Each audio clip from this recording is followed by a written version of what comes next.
Now let's bring on Melinda, who said that the last time we met, we were in the middle of a conversation that was really getting interesting, and um, the and and let's start from there. And because I Yeah. see there's a number of people that are kind of new on the call, why don't we do this? When we start talking, what I'll do is I'll just say like, "Hi, I'm Jack," and if you want to also share your pronouns at that point, you are welcome to. I'm Jack. I'm a he him, and if that feels comfortable to you, that can be helpful to some people in the community. Um, and let's so Melinda. Yeah. So my name is Melinda. I'm she, her, and I'm in California, near Monterey on the far Pacific coast.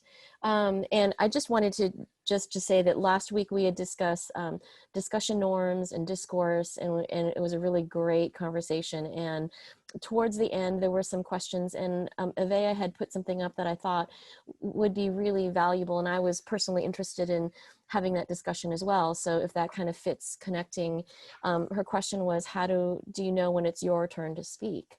I've learned from some other mentors that, it's not just about me first, right? Sometimes some people are always in line first to get the big piece of cake. And sometimes it's not me last, right? My mom is like that. She takes the last piece of cake, but it's, how do you know when it's your turn? So it's within that time, within that range, I think it's really valuable for not only us as adults, but, how do we inspire that in the children that we teach, in a gentle manner, to teach them that there's, how do you know when to step in so that you're not getting walked all over, or not always like, beating people to the drinking fountain, so to speak.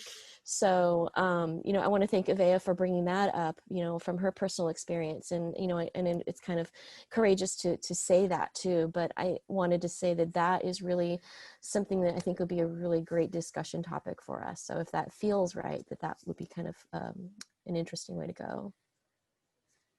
Excellent.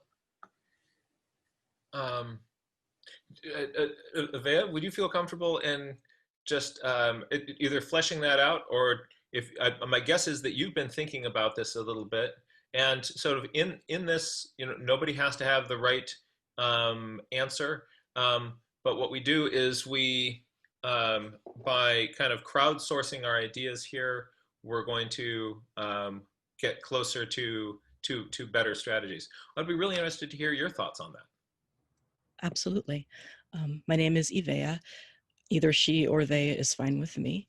And it is exactly what Melinda said, is that not always sure when to take your turn, because sometimes it can be hard for people to feel like, I struggle with this, I'm sure other people do too. Sometimes people might feel like, oh, I shouldn't speak, I don't have the right to speak, or I'm not qualified to, or else they might try to say something, but then maybe they've chosen the wrong conversational beat to say it, and they're accidentally interrupting somebody else and they don't mean to. Or else maybe they just start to speak and then somebody else is saying something. And so it can get confusing to know when to speak. And I think about conversations that we had before about who's used to raising their hand and who may not be as used to raising their hands. And if you've been having certain patterns your whole life where you're the one who either doesn't raise your hand, or else you're the one who sometimes doesn't know how to take your turn, maybe you're used to having an opinion that you're not really worth hearing. And I wonder if many students go through that as well. I'm sure that many of them do, is that if you don't speak very much, you might begin to think. And so how do you make it so that, especially like something like a platform like Zoom, where we're all sort of trying to figure this out. I mean, yeah, we have the hand raising feature, but not everybody has, like, maybe, I don't know if technology is weird. So just how do you teach people how to take turns, I guess is what I'm asking, if that makes any sort of sense. And I'd welcome everybody's ideas, because I don't have very many good ones. Thank you. So I do want to, I think at the end of what you just said is that you don't have very many good ones. And I just want to, just off the bat, disagree with that, because you are brilliant, and the things that you share in this community and with this community have every time been absolutely spot on and really important for us to hear, and really, really valuable. And so I want to validate that. Thank you. Thank you very much. Thanks.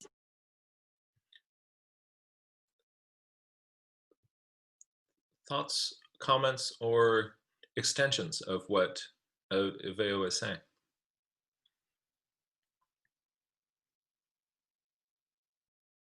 Let's try this. Let's try this. I'm going to ask everybody to get out a little pen right now. And let's each just take a minute, and I want you just to write down some of the ideas that are going through your head on this topic. Let's just sort of initially get some stuff out of our heads. We're all going to take 1 minute, and let's do that now.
About 20 more seconds.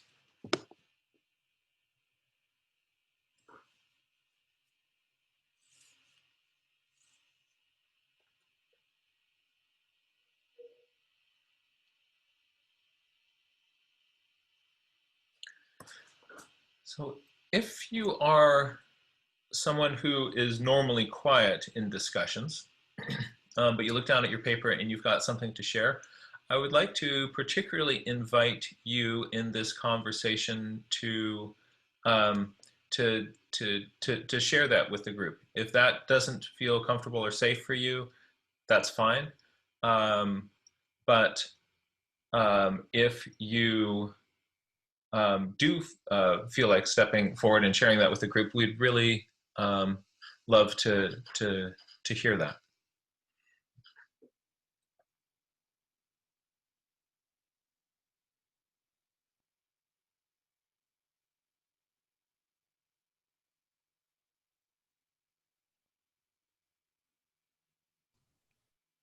Hello, everyone. My name is Vincel Alfred. I'm with Yes Nature to Neighborhoods in Richmond, the nonprofit youth development organization. My pronouns are he, him, his.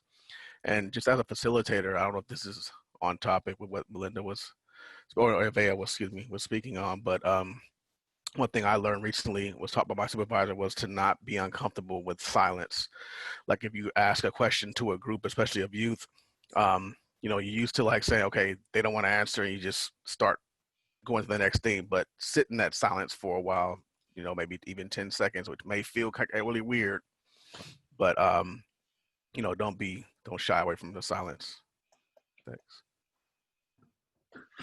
Yeah, that's it's interesting that you said that, because that was actually what I was doing. I was just counting to 10 in my head, and then I just started like, I think I'm going to count a little bit more slowly. And so if you saw my head bobbing, I was just I kind of had my own little beat here. Marsha. I have something to share. This reminded me of when I taught science and art on the Northern Cheyenne Reservation. how people react to questions or things can be very cultural too. So when I was teaching there, I learned very quickly that you really didn't ask questions because nobody wanted to know something or be better than anybody in the classroom. So it became that we had to have conversations and get them started. Or like you said, I notice, I wonder, it reminds me of, you started a conversation. So it was very fascinating to live on the Cheyenne Reservation. And then that reminded me of, I did improv for a while, and questions were often conversation stoppers because a question is something somebody might not want to answer. So you yes and everything. So if somebody says it's blue, you say yes, even if it isn't. And it looks black too. So that it's a yes and. So it's so that you're not negating anybody. Not that I'm perfect at it, but it just kind of reminded me of that. And I do teach, and the trust is really important in any group. Groups breathe. And I try to get my students to self-select. And I do teach on Zoom. And surprisingly, I'm not having to mute and unmute. I can do exactly what we're doing. They know when to talk. But part of it is too, they're still learning trust. When you have never met people in person, I'm starting to have students talk to me who didn't. And that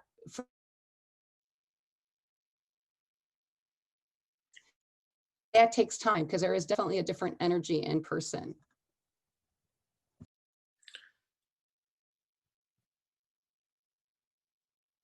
That I thought of trust is a really powerful word. That idea of, I wouldn't have thought of that. That the question is either putting you on the spot, or that the question,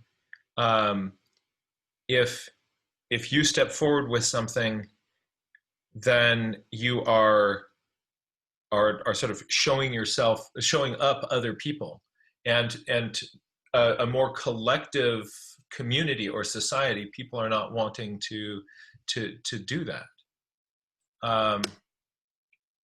That is fascinating.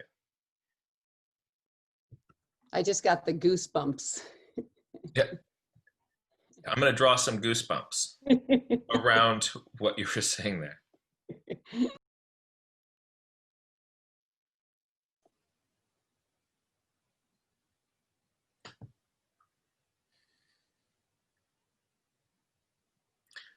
Chris. Chris, you're muted. Oh, Chris, we can't hear you. Hi, I taught school for 30 years, all different levels. And I, at one time, wait time, which is what John was talking about, bobbing his head or counting to 10, was a big deal. And I remember standing in front of a classroom and letting the kids see that I was going to take the chalk, this is how long ago I taught, and put it into my other hand and into the pocket on the other side before I would even consider calling on someone, so that everybody knew they knew the time. They knew the rhythm of the question. And I developed, that doesn't always work because sometimes you want them to jump in. So you develop categories of discussion rules. So brainstorming means anybody can jump in. And I won't even turn around. I'll just write whatever I hear. So you make it clear with what you're doing that I want everybody now to just chime in, or now we're going to have a careful answer thought out. And that was kind of what I wanted to bring up. It's that the students have to trust that that's what you're going to do. So I like Marcia's comment about trust. It's okay. Valerie.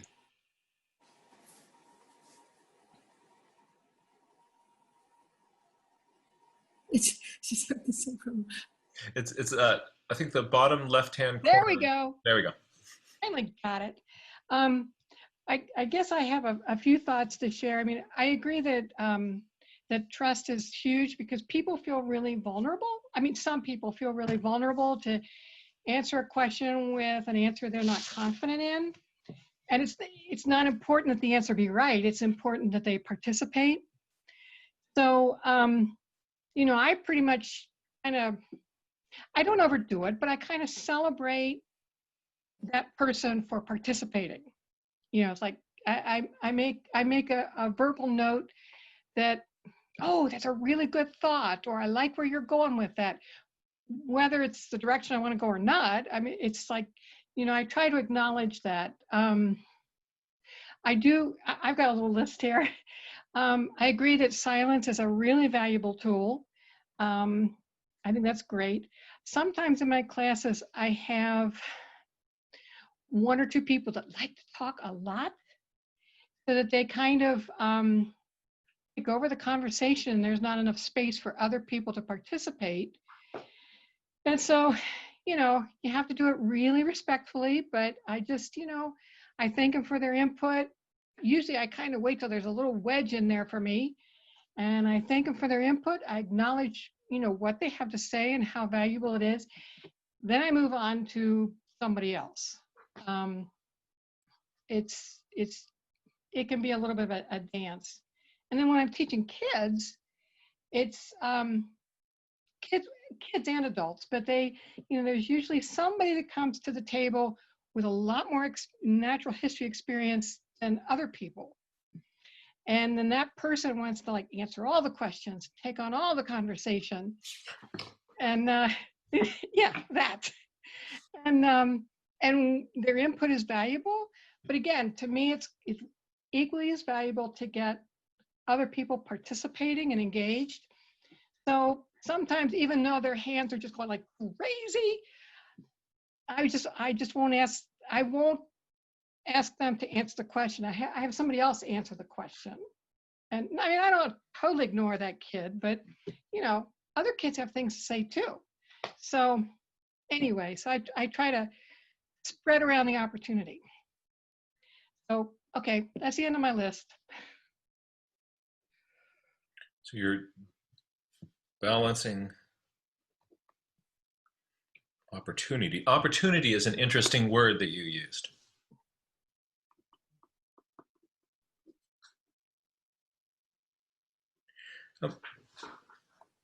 What we think? Let's think about that. This kid, right? What are some?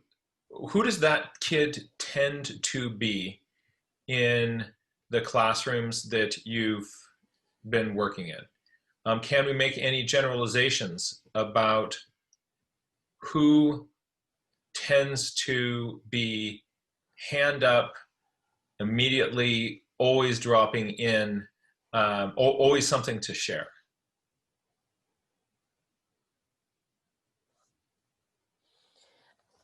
Can I share a little bit on that? Yeah. I have students like that in, you know, different classes, children and adults. I wonder if those are the people who, because I've been like that at one point in my life too. I can look back to a college class that I just cringe when I think about, you know, what I may have appeared to be. But I'm stepping back away from that. I think that it might be a student who is wanting validation, or who is perhaps so it has to be someone who's used to getting validation, because you have to be comfortable enough to raise your hand and to answer the questions and know enough and have that confidence to answer it. But at the same time, it's someone who, it's someone who needs to be seen, and they may not be getting seen in the rest of their life. So that's the only place that they know. It's kind of like something is just so desperately needing that attention. Thank you, Jack, for that question, because this is giving me some compassion for, you know, students that I encounter. And the heart part of me is actually seeing it in a different way instead of finding some irritation, you know, with like, okay, stop. But yeah, seeing that student in a different light. And how can we, I like what was just Valerie was saying, you know, I think I naturally do this too, is like finding that moment where you can slide in, where they kind of have to stop to take a breath and say, gosh, you know, that is really, you know, like validating that idea or comment they're having, thank them for what they've said, and very just, you know, smoothly, without judgment, move on. I'm like, hey, yeah, and we're gonna move over to, you know, Johnny over here, you know, let's see what he has to share. So I think it is valuable to allow those people to share. But yeah, I think I'm still working out what's the most kindest, compassionate way to make sure they're acknowledged and make that space for the rest of the students. Because I think as the teacher and instructor, the guide, we have to make that space for the more quiet students. Or the other thing that comes to mind is for some students who just need a few more minutes to think about the question. Then they have to think about, what's my experience, what's my answer. Then I have to think about, how am I going to say it? And then I have to get the courage to raise my hand. And all of that in you know, I think it's like a chain of communication. I remember learning about this in child development. That might take a long time. And if you have the kid that's always like, you know, bouncing their arm up, you know, how can we create that space so that those other children can develop those skills? Not that they're slow, but, you know, we're all learning these skills. Allow them that time and space. And I think I liked what Chris was saying. I think I understood what Chris was saying, is like there were certain times of certain questions that were asked of the students where the students knew that you couldn't answer right away. And so they were just going to have that piece. Okay, yeah, that piece. I really liked what you said about that. It's making me think about, you know, posing questions in different ways.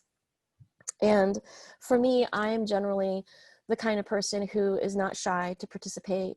And I love, you know, having conversation. And I know that my personality can be, can come with some energy, and that other people may find that it's hard to, not that there's a competition, but might feel uncomfortable around maybe if there's a discussion where I'm there. So I'm always trying to be cognizant that there are other people, because I'm not introverted. And I used to be super, super shy and never said anything. And I thought I would die if I had to answer a question. So I kind of, I don't know what happened to me, but, you know, I came from this deathly shy to more confident. And so my job now, I feel like, is to come with it with a different lens and say, how can I listen more intently? So for those of you who are not, you know, who maybe don't have problems answering questions, you know, how can we just breathe? Like Jack was saying, breathe and allow, and not feel like I have to be the one to answer the question. And with these forums, I do that. I'll just like, so what I do is I breathe and I feel a sensation in my throat, in my chest. And when I feel that, I know that it's time for me to share what I have to share. So, you know, I don't know if that's helpful to you guys, but, you know, for me, it's like listening to my body, to a higher inspiration to know, okay, is what I need to say, like, is this the right time? And I think in our society of like quick answers, right? Having everything, there's no space, they're always scrolling, there's always some ad popping up, the movies, we're just in this we're training our brains to always be distracted, that we can't focus, and we're not comfortable with 2 seconds. Like, how fast do you want a file to upload, right? Like, just think about that. So perhaps it's just being aware that in the rest of the world, outside of your classroom, that the kids and students are used to everything being, every moment is filled. And how can we create this space, this like, for lack of a better word, like a sacred space, a safe space, where we're all equals and that we all have a voice, and acknowledging each person for their individual, unique ideas and thoughts and perspectives. So yeah, listening intently instead of formulating my answer. And how many of it, you know, I'm sure some of you've done this before, where like you're so eager to get my words, and so now I'm not even listening to you, and I'm just waiting for you to stop so I can jump in with my thing. And I have a daughter who is more introverted, and so I'm trying to teach her, how do you jump in, because she'll interrupt me in the middle of a thought with no regard. Like, I don't even think she understands that she's interrupted me. And how do I kindly train her to know, you know? I think it's really tricky. So I'm learning a lot from you guys is what my answer is. I don't know what the answer, and I'm really seeking more, you know, I'm opening myself to learn more, because I have a different personality than my daughter. And so the strategy that I use is different than what could help her. And yeah, so, you know, anything any of you have, you know, like how do we learn? It's tricky, and I don't think we're going to answer it here in an hour. But I do feel like we're getting a lot of really great, you know, juicy ideas that, like Jack always says, it's like pencil miles. You know, maybe this is just, we need to practice it. So we talk about it here, but then we need to have opportunities where we're practicing what's being presented here. So I think I'll stop there. Carrie, I see several hands up. I see Carrie and Marcia and Chris have raised their hands, and then Avea. So let's do that order. First, Carrie, and when you're done, you'll pass the baton over to Marcia, and then to Chris, then down to Avea. Okay. Carrie. Hi, I'm Carrie, and I am in Portland, Oregon. And this is a really important and good conversation for me. I sit on work meetings. I sit on meetings all day. I work from home. I always have, not just during COVID. So I sit on meetings all day, often not on video, just on audio.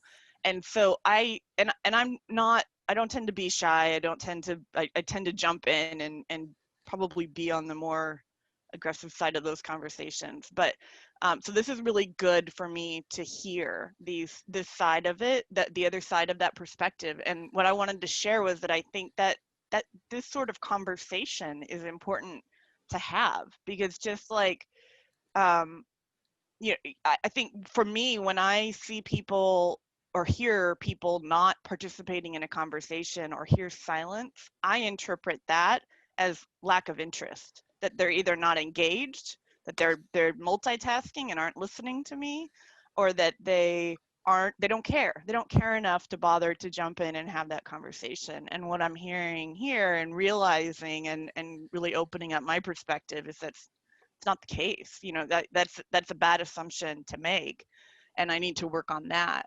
So I think just an awareness of that it's not just people they're just being lazy and not participating. It's that they are struggling and having a hard time doing that, and also learning how to, you know, like Vincel said earlier about accepting the silence and being okay with that and not having to jump in and answer that when it happens. But just an awareness, I think, for both sides of that conversation, because I don't think people realize when they are dominating sometimes or why they're doing it. You know, I don't personally, when I do it, I don't feel like I'm being a know-it-all or that I need reassurance. It's just like, no, I care about this topic. Why don't you care enough to jump in?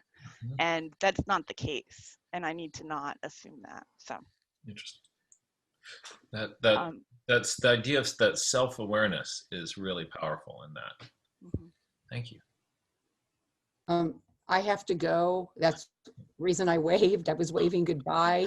I teach a class at 12:40. I put it in the chat. It's not you. I'd love to stay, but I have to go. Thank you for what you shared with your teaching on the reservation. That really is that. Yeah.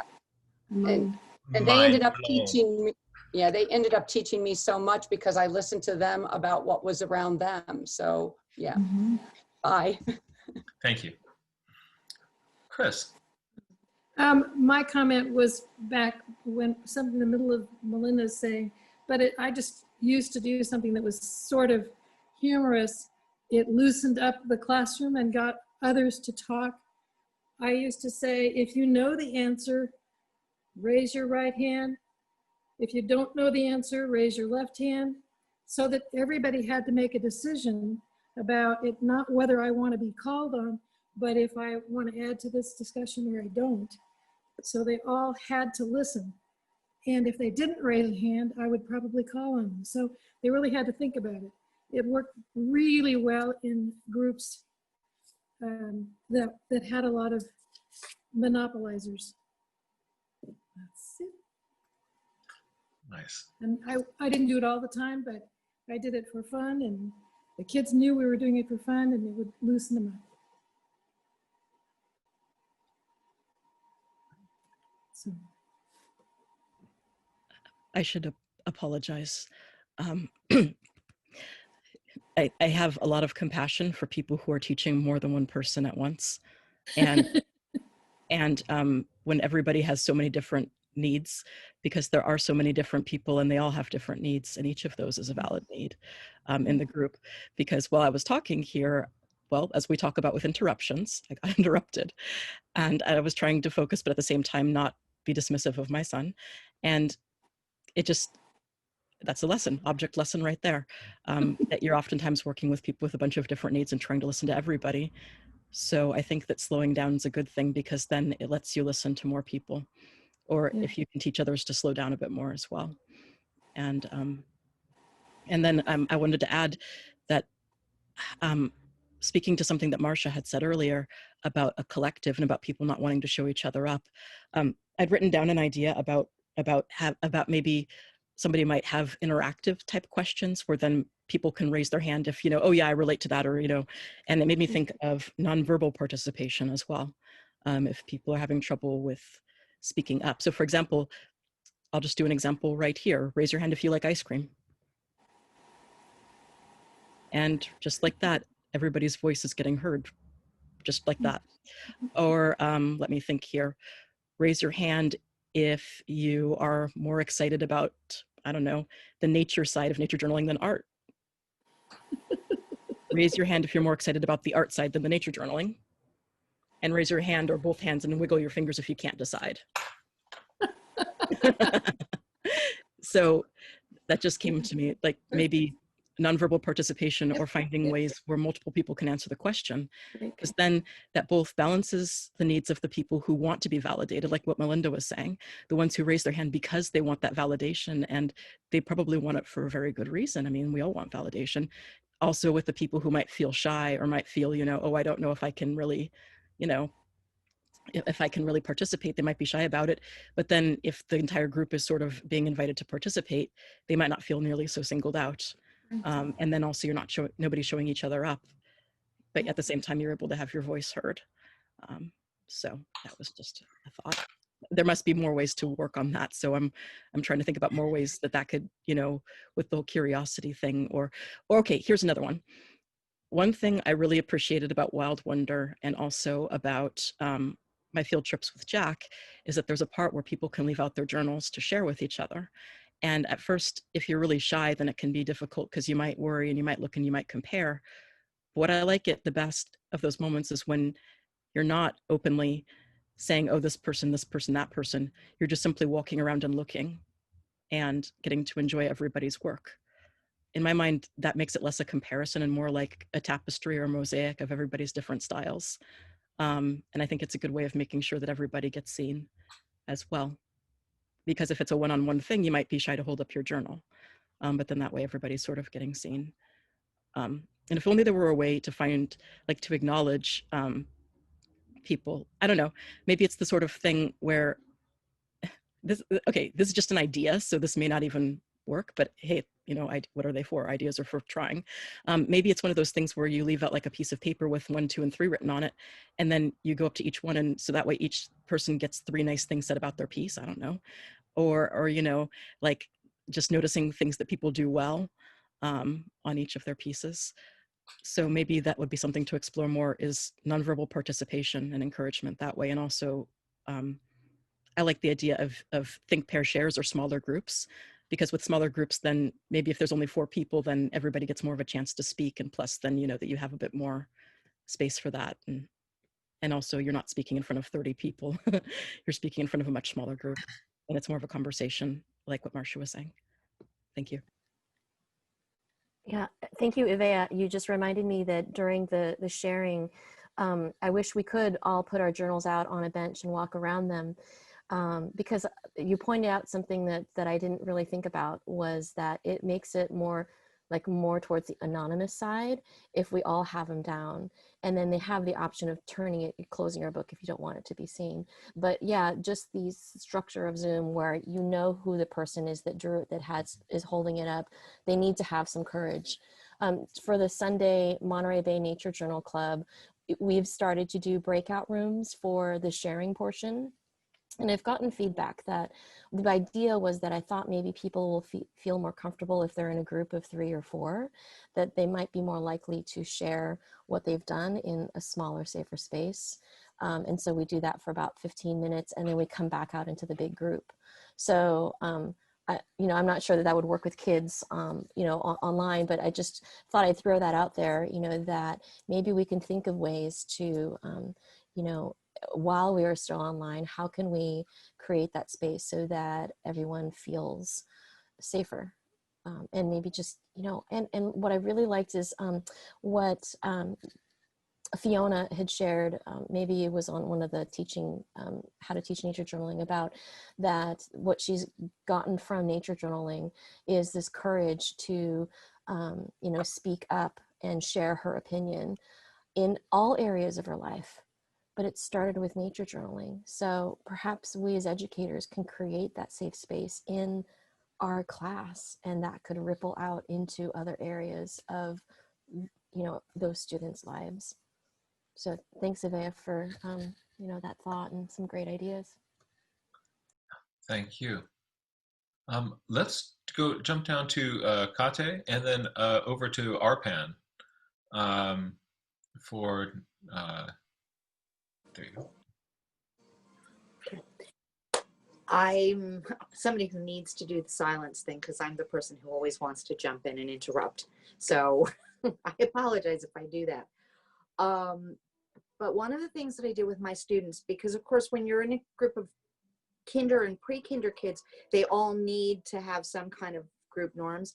We used to do friendship circles or kindness circles. I like the name kindness circles better. And we would take our version of a talking stick. Native Americans apparently used a talking stick and they would pass it around. And if you didn't have the stick in your hand, you couldn't speak. That was like the rule. So we would have a talking stick of some type, usually a stuffed animal or a puppet.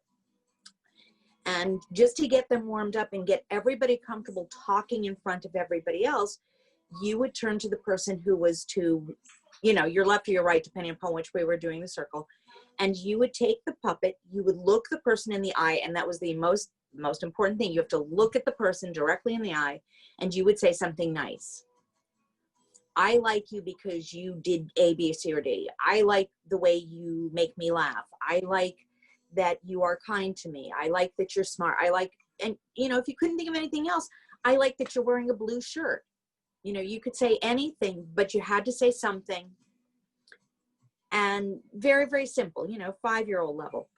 Then you would pass the puppet to the next one. The person would receive the puppet, first saying thank you, and eye contact again before they would turn to the next person. And it was a rule that you had to acknowledge the person who handed you the puppet. You had to acknowledge the person you were handing the puppet to. And so it got kids used to speaking to one another, and it usually worked very nicely with the kids. I don't quite know how you would do it on Zoom, because one of the problems that I have, this was a discussion I had in another group yesterday. It's very hard, like in a conversation, if we were all sitting in a room talking to one another in a circle, I can look at, for example, Vincel, and I can see what his body language is doing. And I know he's got something he wants to say because I'm looking at him. But because our screens are all over the place, I might be looking at Jack, but my eyes look like they're looking at somebody else. I may be looking at Valerie, but my eyes appear to be elsewhere on the screen because she's not on my screen where she is on your screens. So it kind of confuses that whole idea of eye contact. Just throwing that out there.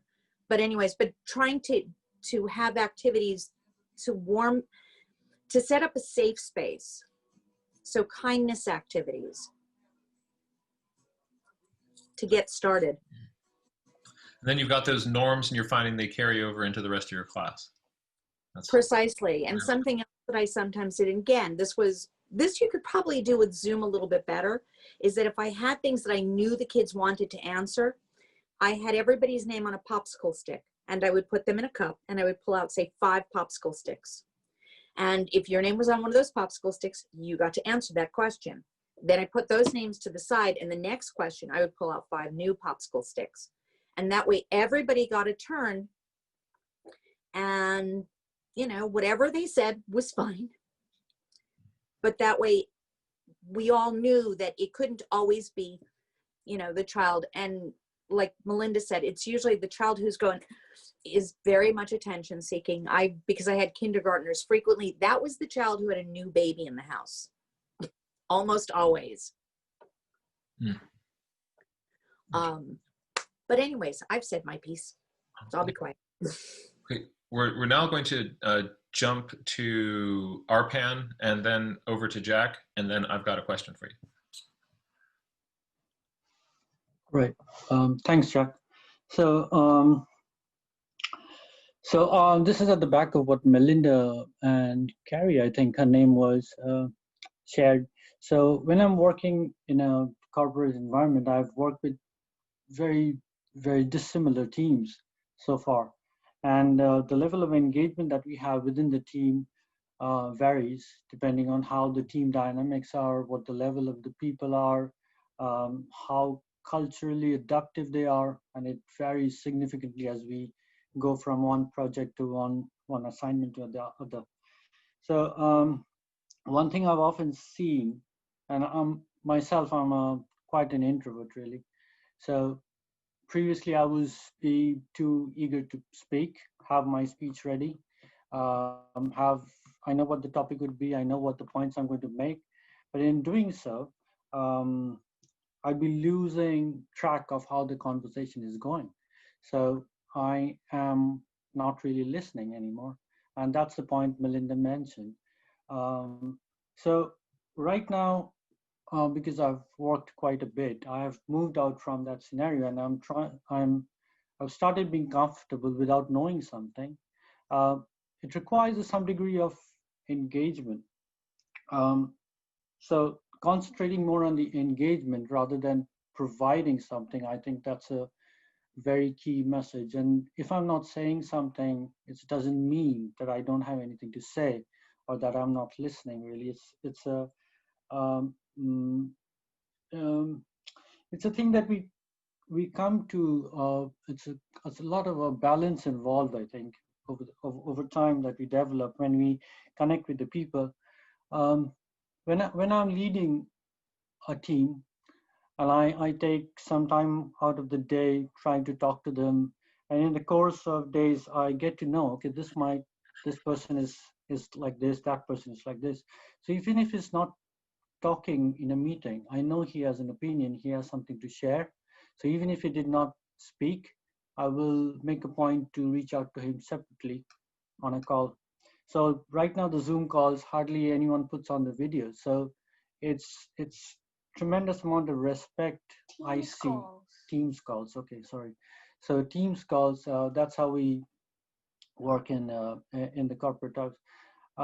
There is tremendous amount of respect. So people will definitely not barge into someone else's unless the person has finished talking, no matter how much time we have left for the meeting, if we're running out of time.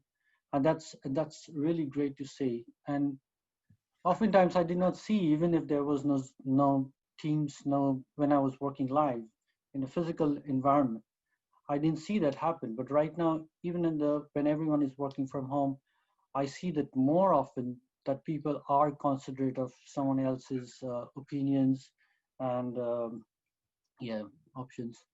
I mean, it's just sharing. I don't have any particular tips really. So yeah. Thank you. And it's also interesting to think about, these discussions and how we communicate like this, that what we're doing in the classroom is then going to transfer over into how we communicate as a corporate or business community or you know, whatever organization you're with.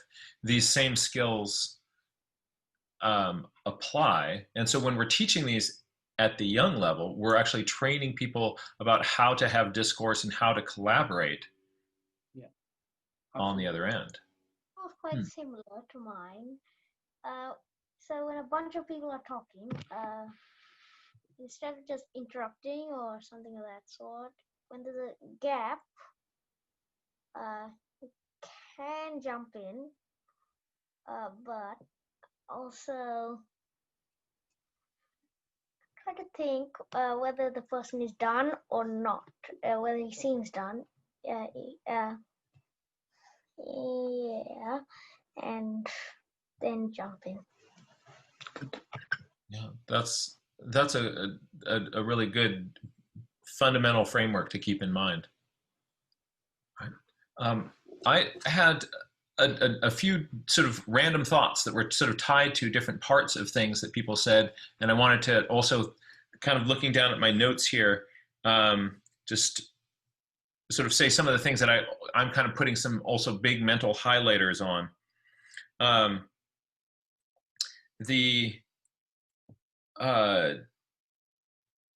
We talked a little bit about the pause and the waiting, when sort of being okay with the silence. An extension of that is that when I do this with students, what I often am doing is if I do ask a question, and now I've actually got some more thoughts about, like, do you want to be, how can you be in a conversation rather than asking a question, because I hadn't really thought about that sort of cultural response to the questions. That's fascinating. When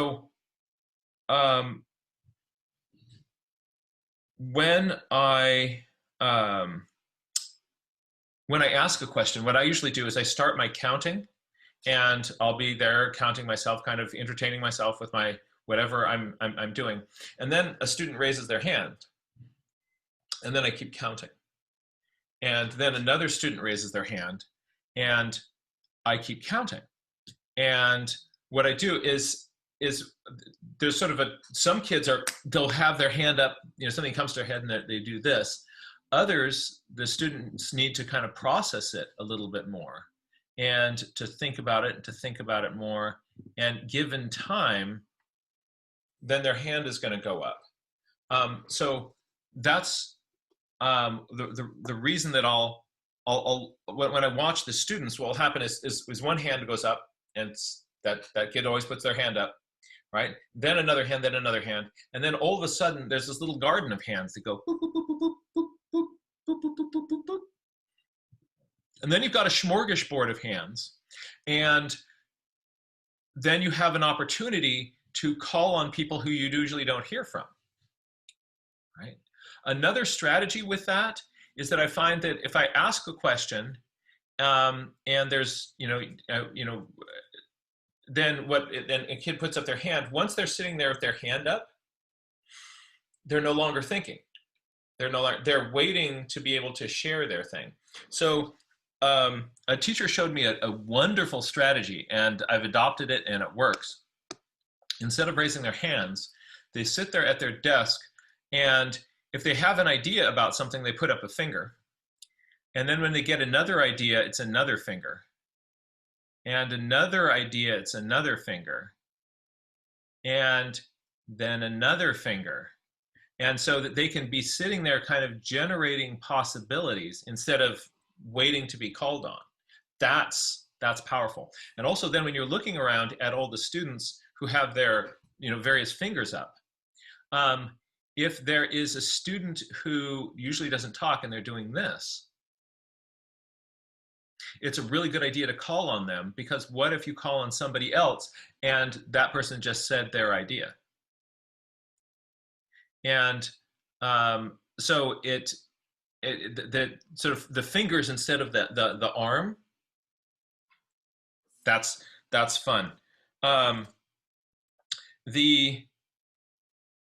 think it's also valuable to think about in terms of that some students may be active in class because they need validation at that time.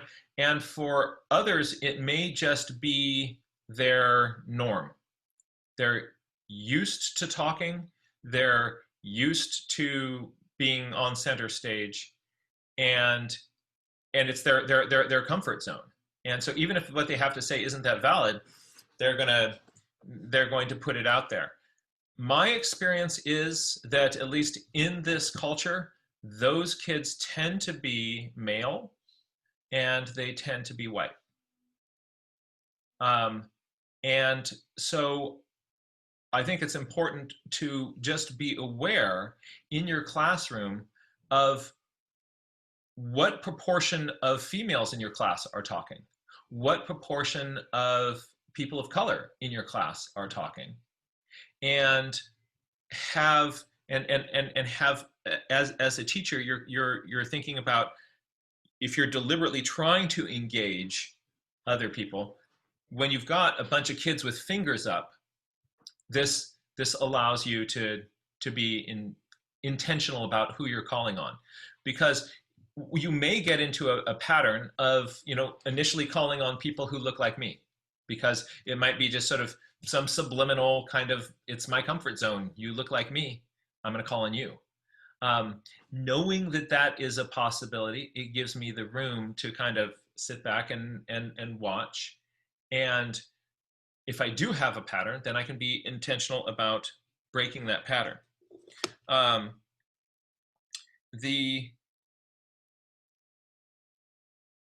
We may have roles in our class of, I'm the active talker person. But if I have been really quiet for the first semester, I now have dropped into a role of being quiet, and it's sort of how I engage in school. I don't participate, and I didn't write down the name of it, but somebody was talking a little bit earlier about the importance of self-awareness. And one way of dealing with this may be a discussion with the students about that the ideas that people have are, that you're going to have good ideas. And if we are only hearing from half of the people, then we're losing half of our ideas. And that what we want to do is have a culture in which we, in which you value yourself, and you are sharing what is coming from you, and you also value the group and are actively listening.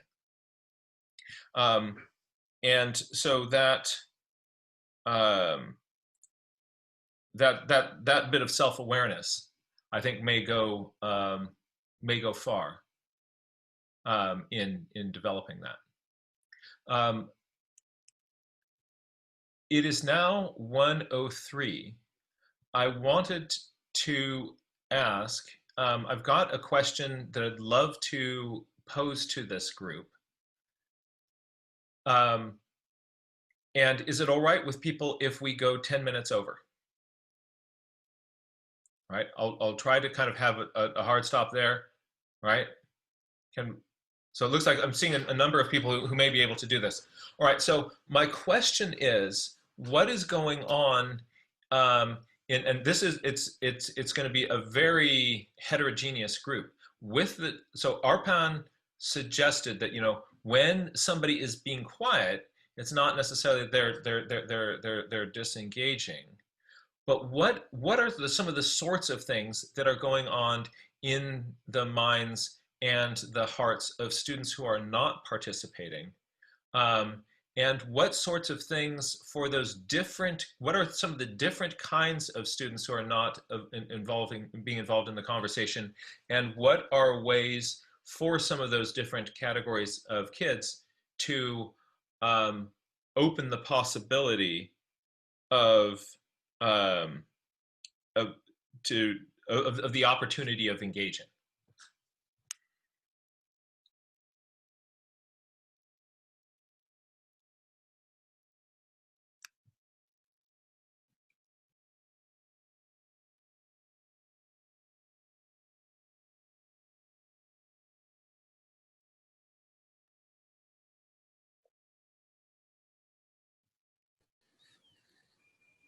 Could language barrier be one? I mean, I know that growing up, I spoke Japanese at home, so I didn't have any English at home, and the only English I spoke was in school. So I always felt like disadvantaged and not really smart enough to answer questions. So that might have tied into why I was so shy when I was younger. So I wonder, maybe, you know, teachers are more sensitive that way nowadays, but that's just a thought that came up. Not that they need translation, but that they just don't have the confidence in their following the language. There's some interesting research on when you ask a question, the amount of time that you wait and the degree of participation with language learners. There actually is some people have studied exactly that. And they find that if you're asked a question and then you're kind of, boom, go, that can be really challenging for language learners. So we're just kind of like, they need to then sort of also take some time to absorb the question and then formulate what words are they going to need to be able to respond. And so there is also another place for slowing down. Valerie. One of the obstacles I would run into in one particular school I visited was the socioeconomic levels. You know, I mean, I was in a school in one of the poorest counties in Montana, and you know, I know the kids had breakfast because school fed them breakfast, but you know, it's really hard to get them to see the value of what we were doing when, you know, home was really bad. You know, this was not important to them. And I honestly didn't know how to overcome that. I didn't know how to make what I was trying to communicate to them important, because they had much, much bigger fish to fry. That was one of the obstacles I had in terms of engaging kids. Sometimes I was successful and sometimes I wasn't. Mm-hmm. That is an interesting thought. With students who are facing real struggles, how do you find relevance?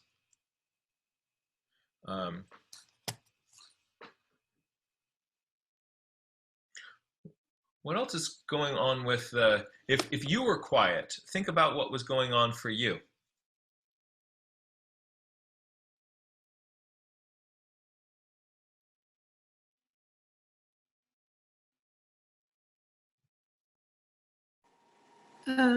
Sometimes a student will think that everybody else has covered it, so I don't need to say anything. They're just absorbing.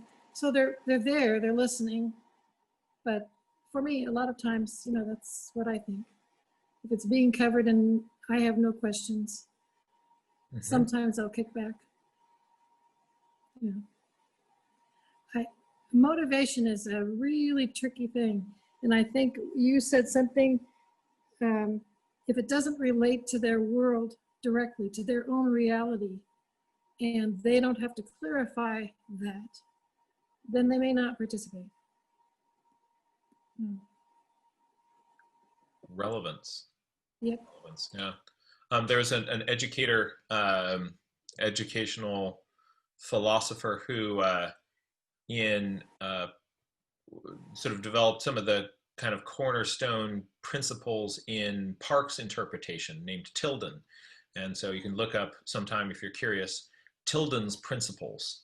And one of Tilden's principles was that any information that is not relevant to the life and the world of the park visitor is going to be discarded. And so thinking about that relevance.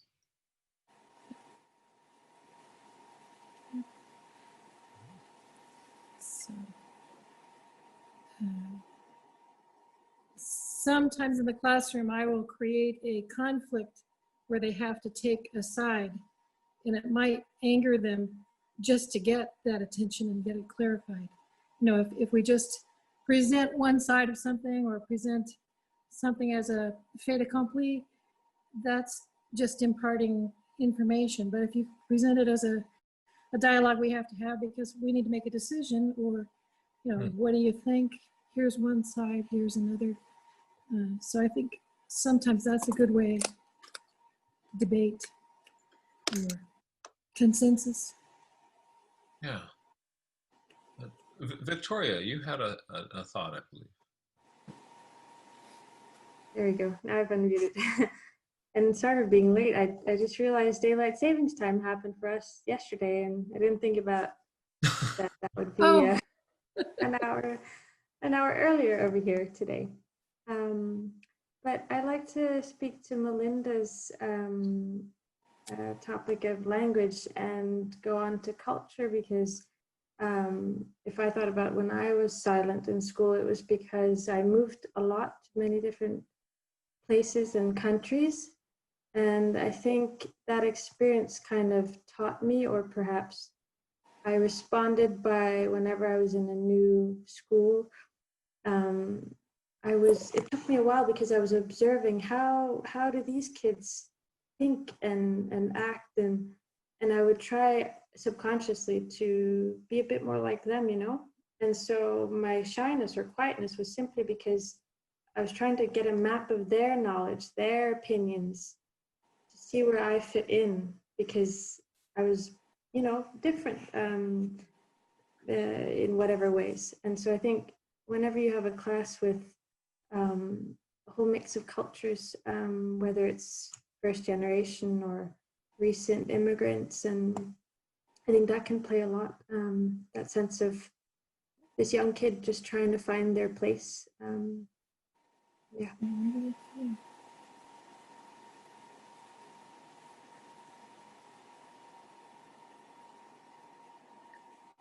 Thank you.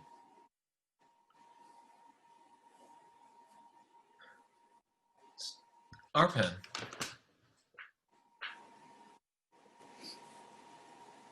When I was at university, when I was doing my MBA, so it was quite designed within the program that your immediate group would be as diverse as possible. So I was thrown in a group where there was no one like me. There was absolutely different people from across the world with totally different philosophies, ideologies, experience, kind of work, kind of background. Everything is different. So the challenge was, if you're given a common project, how do we come to some kind of a outcome? And one of the ways we did was there's a guy who works a lot in lateral thinking. I mean, everyone should know it, Edward de Bono. So he's one of his things was the six thinking hats. So Yes. so everyone wears. So if there are 6 people in the group, everyone wears a hat. So, and what the hat signifies is you are role playing that for that amount of time. And after everyone has spoken, so everyone presents one perspective based on what the role they are playing. And then when everyone has spoken, we change hats again. So everyone, so their role changes. So that, and everyone has to say something. And I thought that was quite good. And it really freed up a lot of tensions between the people. That's a really playful way of engaging with that. That's brilliant. We're going to have to end shortly, but Carrie, before we do, we'd love to hear from you before we all go off and get a bite to eat for lunch. Sure. Thank you. Thank you.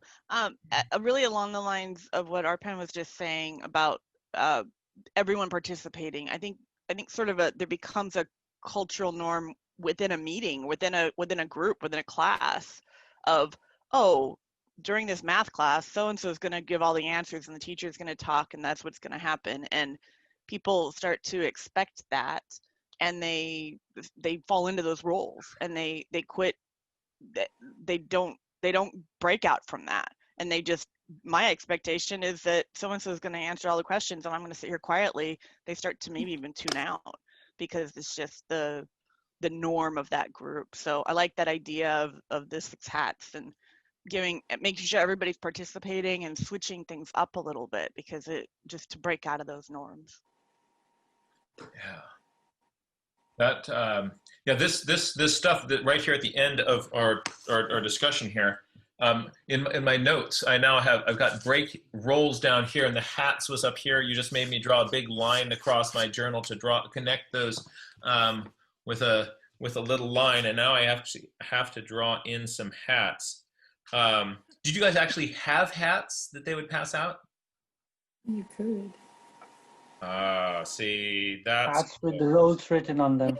Yeah, the role was the judge. Oh, see, that's fun. The hat would be cool. Yeah. All right. So this, as nature journaling educators, this conversation, it's going to be ongoing, and we can return to it other times. But thank you all for sharing and participating with this. I think that these sorts of things, if we don't intentionally think about it, they just sort of lurk under our radar and negatively affect our ability to communicate and to teach. The implications of this are powerful in the classroom, in the boardroom. Another thing that I wanted to sort of add to the silent kid person, this is probably even more true for corporate culture, is institutional hierarchies. If you are a low person on the totem pole, there's an expectation that you have not earned a right to speak, so that's a whole other piece. But this has been really fun for me, and I just want to let you folks know that your conversation here filled out the last page of a journal for me. So this gets to I get to kind of close out this journal thinking about listening and trust and breaking roles and vulnerability and being seen and validation and the rhythm of questions and silence and sitting in the stillness and valuing yourself and the group and nonverbal participation and having the conversation, finding balance, and thinking about opportunity. This was fun. Thank you all so much for being here. And I really want to encourage you to see if there is, at the end of this call, just to review these thoughts in your head. If you took some notes, take another look at them. And so we don't kind of Ebbinghaus ourselves.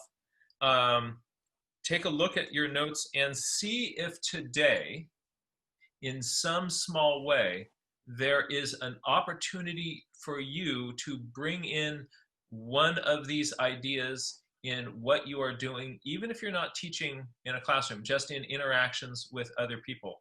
Just let's see if we can be intentional about applying some of these strategies just in what is in the course of what we're going to be bumping into today. Thank you all so much for being here, and I look forward to exploring other ideas in nature journaling education with you in the future. Bye-bye, everybody. Thanks. Thank Thanks. you. Bye. See you tomorrow. Everyone. I'll see you tomorrow. Y'all take care now. Thank you. Bye. Bye. Bye-bye, my friends.